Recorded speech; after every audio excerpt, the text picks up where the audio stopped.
You're listening to Death of the Reader. Flex and Herds here for your Murder Mystery World Tour, and we are here in our third episode discussing Allison Moore's Death and the Seaside. We are talking all the way to the end of the book. Herds has made it, at long last, to the truth of this tale and the very strange, wacky intricacies of the science of Sylvia Slythe? Psychology? Yeah, well, Sylvia Slythe, she's a funny one, isn't she? I kind of love the way that we thoroughly deconstruct her insanity as this book goes on, because we've finally found out that everything I said last week was 100% true and not exaggerated at all. She is, in fact, the mad scientist that we've been looking for, but she is perhaps more mundane than I was led to believe. Yeah, we essentially find out through one of the weirdest chapters in the book, chapter 17, what Sylvia Slythe has been up to. So Sylvia has been, up until this point in the story, Bonnie Fall, our protagonist's landlady. But it turns out that she is at once an incompetent scientist or incompetent psychologist, and also has the machinations to fabricate an entire hotel. The lengths that this lady will go to for her own passions are kind of wild. I love the way that we're actually delivered, like the first I mean, there are other hints. Like, she turns up late to Bonnie and her. They're going on this holiday to Seaton, because that's where Bonnie's story is set. And she turns up late, which is a little strange, because so far she's been coming and going as she pleases, and she's always, not quite chastising Bonnie, but she's always like there to remind Bonnie of her inadequacy. So it's strange that Slythe is like late to pick Bonnie up.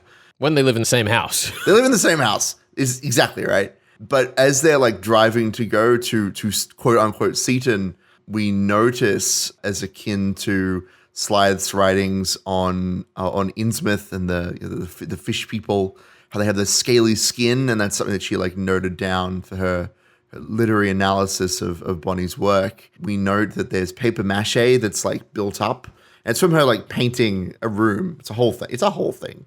She's been like painting a room, so she's got this like white paint on the back of Slythe's hands, and she's scratching it, it's peeling off, and it looks all like slimy and scaly, much like the fish people, which is a really fun way of like through like calling back to that literary reference to show us that, Slythe is that untrustworthy fish person, all along. The thing that's really fun about the sort of reveal of Sylvia Slythe or Dr. Slythe in chapter 17 is that it isn't, I guess, where you would normally expect this explanation to be in a murder mystery book. And it's not really a murder mystery in the conventional sense. We covered it more for its atmospheric purposes and its connection to Eight Detectives by Alex Kavesi. It's more like a near murder mystery, really. Yeah. Like, sort of. We'll get into that a bit later, I'm sure. But the reveal happens several chapters before the end, and it's this wonderful series of events where we go through the psychological tests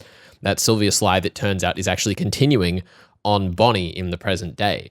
Bonnie had happened to show up to this psychological experiment with her mother, who was actually the test subject, when Bonnie was 7. And what it was is that Sylvia was showing 3 groups of people videos with a positive command, videos with a negative command, and a control group. An imperative. These like imperatives were not positive and negative in the sense that they were emotionally positive. They were just do or do not. So it was don't fail or fail, and it was don't jump or jump. Yeah, and the novel's like playing a clever little structural trick here, because obviously this is like we had a chapter earlier where Slythe's grandmother and mother, they had a little debate as to whether telling someone not to do something would make them do it anyway. So the example is like smash the glass versus don't you smash that glass. Obviously, this is something that Slythe was interested in. That's why she carried out this experiment in the first place. But she's also not really interested in it to prove anything scientifically. No, she just wants to see someone jump out a window. Yeah, she just wants to indirectly murder someone. Her entire experiment is in shambles. She plays the same tape twice, once for group B and then once for the control group who weren't supposed to get, because it's all these subliminal messages, right? All the different tapes have either positive or negative subliminal messages, jump and don't jump, and then third group has no messages as the control, as the science group. I mean, my favorite line in amidst all of these mistakes that she's making and showing the wrong videos to the wrong groups is when she says during group B, she says, oh, well, I just opened the window a little wider before group B came in, because she doesn't care about the experiment being scientific. She just wants to see someone die. Yeah, she wants to push her own outcome to the experiment, which is a problem that real psychologists suffer from when they're like, well, maybe if I just put a little bit more weight on this end of the experiment to see if I can get the very specific thing that I'm looking for. What's more, she falls into her own experiment, which is a classic, I believe, Stanford prison experiment problem, when you get so invested in your own experiment that you end up embroiled within it. She exposes herself to the video. You know, she watches the first control group and she thinks, well, that's fine. If I've watched the video for all the positive things, if I just watch the negative one, that'll like cancel it out, which is not real science. We've had all of these bits through the story, including like Bonnie's mother saying, well, there's no point saying don't drop the plates to someone because you've still put the idea of dropping plates into their head. And what's more, she then watches the third video, which we've established is just the other negative video. So she's like, she'd have to watch the positive one another time to cancel it out again, which it just doesn't make any sense. The science is off the chain. We also have these very bizarre flashes to, is it Elliot Pierce, who is the only other subject other than Bonnie, which Sylvia seems to think she has success with. She reasons it because Elliot is like young. He was like 18 when he saw the video. And now she's dealing with Bonnie, who was 7 when she saw the video, that it's an age thing. But like, even that is the most bare bones scientific conclusion that you can reach. Like, whoa, Hertz, you're suggesting that kids may be more susceptible to impressionability? Well, exactly. Like, whoa. It's wild. This is a crazy idea. Wow, you've really done it, Slythe. You deserve the psychological Nobel Prize, whatever the equivalent is. We don't even really find out what happened to Elliot. Like, he fell from a 3-story car park and landed in a coma, but it's never covered whether he jumped or whether he, like, fell off in another way. Sylvia is just assuming that her own test has worked because all she wants to do is indirectly murder someone. Well, and also, this is something fun that Allison Moore is doing with the information that the individual characters have, right? Because we see the whole thing more or less from the top-down perspective. Like, we're getting Slythe's independent perspective of her own work through her writing and through, you know, how significant she thinks everything is, but it's all crazy nonsense.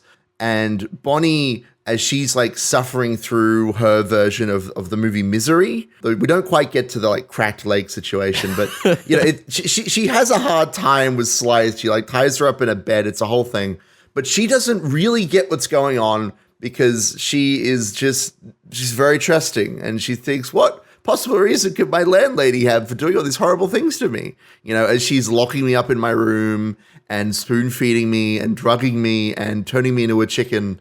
Like, what possible reason could she have for being malicious in these things? It just doesn't make sense.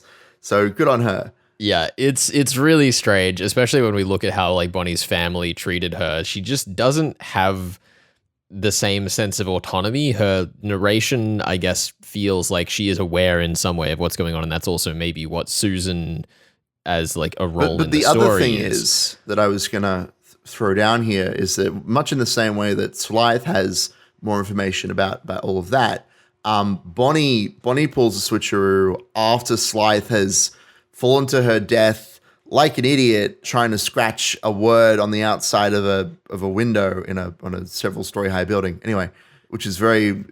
We're going to talk about the ending in a little bit, I'm sure. But Bonnie, as she's looking down at Slythe, she's like, wow, it's kind of like that guy who fell off that building, that Elliot guy. But he was like fine. Like, it didn't really matter that he fell off that building. Like, it was totally okay in the end. And so we see Slythe's inflated importance of her own work and her own research And what I really love about the ending is that it dwells in the mundanity. Because last week on the show, I said, it's going to be this monster thing where Slide's going to get away barely, or she's going to fall in the sea. And we're not even going to know if she's dead. She's going to be like a paranoid specter.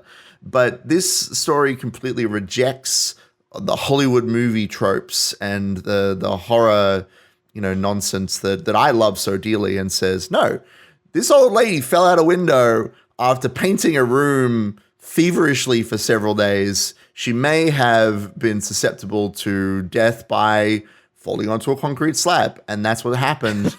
And then the story kind of just ends. It's like a positive ending. Yeah, Bonnie calls an ambulance and then just leaves. Yeah, it's great. Like, it's a positive ending for Bonnie in that she was able to get herself, out of the room and like figure out what's going on, sort of. Not really like enough to escape, but not enough to really understand the depths of the situation, just to know that Scythe is dangerous and she shouldn't be there, which is fair enough. Well, yeah, because the thing that we've sort of covered with Bonnie's character so far is that she may be incompetent in many ways and people don't have a lot of trust in her, but she has survived all of those circumstances.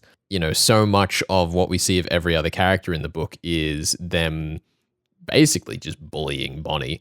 And we do have this little bit at the end where every character kind of gets a redemption moment, like Fiona, who had been a little cold and distant, turns out was actually part of an animal activists group and was there undercover, which is why she was being all weird at Bonnie's workplace. Her parents, despite being cold and distant and arguably terrible parents, did at least try and warn and rescue her, but Sylvia kind of took that opportunity away from them. There's like all these little moments of redemption for everyone except Sylvia. I mean, look, I'm going to say she doesn't deserve it. I think she dedicated her whole being to ruining Bonnie's life, and it all comes down to that whole like letting the experiment play out, because her narrative, not her personal narrative, but her narrative about Bonnie, because that's really what we're reading here. We're reading Sylvia's notes like an academic paper that Sylvia has written about Bonnie, with this like beautiful dream-like aesthetic to it. Yes. Look, I've written my fair share of academic papers in my time, and the way that the literary fiction is peppered throughout this story is the same way that I would like reference, I don't know, psychologists or media theorists or whatever, whoever I need to reference at the time. I mean, and that also says a lot about Sylvia too, in that she treats like academia as if it's a story that she can just make up and go along with. Yeah, and her story here about Bonnie is that when she was 7, she drew a bunch of rectangles in a book and she heard fail, and now she is failing because of that one moment when demonstrably there are, other factors in her life that are leading to her failure. Her parents aren't particularly supportive. She doesn't seem to have a supportive friendship group of any kind. Her closest friend just tried to kidnap her. Arguably succeeded, just not for very long. Yeah. She has money problems. She's in the housing market, which is just totally shafting her. Like, she's got all of these independent issues that are causing her to fail. But the underlying narrative that Slythe is trying to push is it's this one moment when, if Slythe was not obsessed with her own work, she could just say, hey, Bunny, do you need some help? I can see that you're having some trouble. Perhaps you have some trauma you would like to work out with me, a psychologist. Step into my parlor. Like, if circumstances were just a little bit different, Bonnie could work on this stuff. And Slythe only holds that help back because she's obsessed with seeing Bonnie jump. Yes. And I wanted to, before we wrap this up here, Herds, bring in a little question that we asked Alex Pavesi about Death in the Seaside when we spoke with him a few weeks ago about why it was a book that he has self-described being an evangelist for. So I'll throw you over to Alex Pavesi, because I think it connects really nicely with that whole idea of the like dreamlike state that you were talking about, Herds. I've been looking to challenge young Herds here to Death and the Seaside by Allison Moore, which is a book I've seen you bring up in a number of interviews and on your blog. What has you so hooked on that book? I was just really impressed with, it's a weird story. I don't know if you've read Paul Auster. Paul Auster is an American author who, well, was initially famous for writing kind of detective novels that were written in the like American hard-boiled style, so kind of like Raymond Chandler or Dashiell Hammett. But the stories wouldn't really make any sense, to be blunt about it. You know, it'd be some guy gets hired to watch some other guy, but then the other guy also seems to have been hired to watch him back. And this guy just ends up watching this other guy for the rest of his life, subsuming his own identity, keeping notes, whatever. Those kinds of stories, like they start off as detective stories and then they don't really develop into mysteries that have solutions. They just kind of riff on the aesthetics and get very abstract and get very strange and very surreal. And when I first read Death in the Seaside, it noticeably had that kind of flavor. So I was thinking, like, this isn't going to go anywhere. By the end of this book, the story won't make any sense. It's going to be all ambiguous and, leave everything open. And I was just really impressed that she actually managed to make it into a coherent story. I mean, it probably stretches plausibility quite a lot. But, Good. but, it's a coherent story. And yet it manages to retain that kind of weirdness that you get with a Paul Auster novel. And I really like that. I mean, I like my thrillers to be coherent and to have endings. But if you can do that whilst also kind of having the slightly strange, slightly surreal, slightly dreamlike feeling that you get with those kinds of novels, for me, that's the perfect blend. Alex Pavesi there talking about Allison Moore's Death and the Seaside, which is our novel of discussion this week here on Death of the Reader. We'll be back with more of that in just a second. Stick around. You're listening to 2SER 107.3.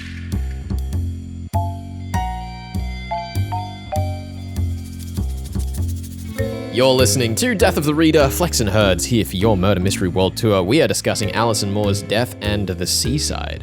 All the way to the end. Herds has been in the hot seat, and Herds, there is one character that so far this episode we have not really discussed. Well, and that is Susan Lee. Yeah, I mean, she's a funny one, isn't she?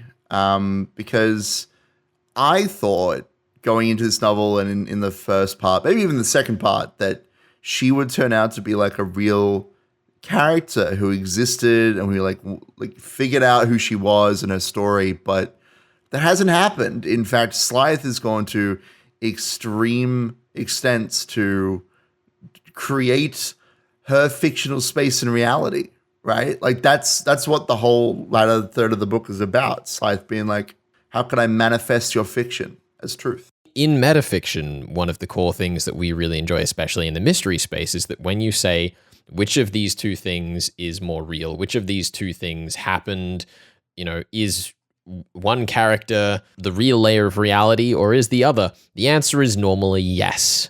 And to some extent, you could still argue that case with this book because it is unfalsifiable, much like Sylvia Slythe's research, might I add. But the book also, as you say, does go to lengths to demonstrate that Susan is the fiction within the fiction. There is not that same explicit ambiguity about Susan. It's not just that we prove that she's fake or anything. That's not really what we do. What we do is we just spend very little time proving that she's real. Yes. Slythe spends all the time learning about Susan, saying, so how does your life parallel with Susan's, Bonnie? What do you think she's up to right now? But we never ask the question of, is she actually real? Where did she physically live? Slythe uses the narrative of Susan living in Seaton, potentially to draw Bonnie over to her trap, to her den. But we don't really get to see Susan as a real character with any sort of agency. She doesn't do anything important other than act as a representation of Bonnie's trauma from all those years ago. I do enjoy, though, and again, this is the structure of the novel poking its head out. I love it so much. Looking at the way that Bonnie is attempting to sort of healthily deal with her problem through fictional expression, right? Like she's dealing with the fact that she's a failure and the fact that she feels like she has to jump, and she's writing all this stuff out in her novel. And then Slythe creates that space in real life. She turns something that should be relatively safe and makes it real and dangerous by opening the window. And that is I don't know. It's just interesting that both of those spaces are not real. You know, they're both manufactured, but one of them is in a book and the other one is a physical 2-story high building that actually killed someone, right? Yeah, and it was Slythe, ironically. Yeah, I guess the thing I wanted to drag us to here is your points hurts, because I set you 2 challenges in addition to the regular figure out who done it and how and 2 different theories. And one of those challenges was to predict something using a sort of literary clue. And the other one was exacting upon the way the book would end with Susan's layer of reality. I feel like the Susan's layer of reality question was perhaps a little ungamesmanly of me. A little bit lacking in fair play, so to speak. But I still think that there's maybe an argument to be made that you, in talking about Lovecraft and the Innsmouth people in the first week, kind of got a leg up on that whole scene of Sylvia in the car with the glue on her hands from affixing this wallpaper. Because there's this wonderful scene that you touched on where, we're talking about the Innsmouth people and the scaly nature of her hands. We then arrive at the hook and parrot, which is the real inn that Sylvia has recreated for her quote-unquote experiment. And Bonnie walks in there and says, oh, there's one wall wallpapered and the other 2 are blank. I guess that's a modern thing where they try and make the room look bigger. Trusting. Whereas really, just Sylvia ran out of time to finish doing the wallpaper. It's ridiculous. Which is why she was late. No, I love that was like the big through line. It's like trying to create this room in the same way that fish people might try to create a facsimile of human civilization. I do want to call out actually specifically the addiction theme though, just while we're here, because like they specifically, right after talking about, again, that idea that whether you put don't jump or jump onto a sheet of paper, either way, it's going to prompt someone to potentially jump. We have had this continual motif of Bonnie going back to her cigarettes. They call out in the final chapter pretty much that there is a cigarette packer that she's pulling in a one last cigarette from, and it says don't smoke on the front. And this is very clearly Allison Moore being like, hey, maybe the phrasing don't smoke is actually no better than smoke. That's crazy. And it's not a specific tight idea, which connects back to everything that you've said there, in that much in the way that a lot of literary fiction is, it's about someone's life, and all of the things that happen in it are kind of just real by proxy. Yeah. Like the housing troubles, the addiction troubles, all of this stuff is just part of her life, and we get to see it real through her life rather than necessarily tackling those issues explicitly and wholly. And it sort of really nicely ties itself up in that way that I was talking about earlier, where everyone gets their little bit of redemption, because whilst they definitely have been a part of the problems that infest Bonnie's life, it's not just them, right? They can adjust their ways, things can change. And, you know, we sort of have this little triumphant scene of Bonnie driving away, even though her mother's been like, oh, don't let her drive, don't let her drive. Bonnie has to get away somehow, right? Like, she has to physically move. Yeah, she has to get away somehow, and she's escaped Sylvia, right? Yeah, I mean, it's not like 100% redemptive, but it does highlight how the people in her life who are neglectful of her feelings and of her agency are not necessarily doing what they do out of like malice. This is something that I see a lot in both in real life and in media, where like, you know, sometimes you get these really exaggerated stories about like, these are the abusive parents who they just beat you up every day. Yeah. And they lock you in the basement, and then you develop superpowers to throw the school teacher around. And very, very escapist. Very escapist, right? Very exaggerated. And obviously that's like for kids. But themes like abuse and neglect can be more than those black and white cases. And even though we do see that her parents care if she's not dead, they don't really do much beyond that. They don't like send out a search party for her. Just, oh, I tried to call you to warn you. Like, that is the bare minimum. There is an element of redemption there in that the parents and Fiona being the animal rights activists, you know, they're not entirely terrible people, but they are people and they are multifaceted. Just like how someone with a God complex is not immune from cracking their head on a concrete slab, for example. I mean, speaking of gods, I suppose Yes. it's time we touch on Knox and Van Dyne and their aversion to, I suppose, preternatural agencies is the thing here, because it's very clear, I guess, in a sense that the hypnosis, the suggestive psychology that quack scientist Sylvia Slythe has engaged in hasn't really done anything. Like, the book does not actually ascribe any power to her, but it also doesn't in the way that you might expect mystery fiction to come out and say, well, it wasn't that, here's the other explanation for what happened. And there's kind of this fun unfalsifiability to it. And I guess there's something similar in a lot of the mystery sense through this book, where you can get ahead and guess a lot, but it doesn't feel as rigid and solvable as the mystery books that we're normally covering on this show are. I was going to say, Dr. Slythe doesn't have any more power than a typical Victorian-era housewife who wants to make sure that their children aren't doing anything naughty during the night, so they tuck their arms into the blankets.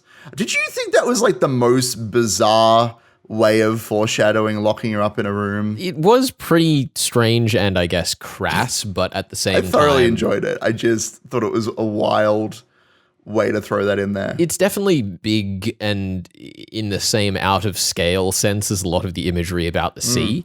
I suppose so. Where the ocean is so large and ridiculous and all-consuming in many senses, and that's kind of part of the way that it's spoken about in Fear in this story. But the sea cannot take that all-consuming action in this narrative in the same way that all of these little weird literary allusions and historical pieces are just kind of larger than life. Yeah. I mean, the narrative definitely refrains from pinning down one particular metaphor, although it obviously does come close with the Innsmouth stuff in that one scene.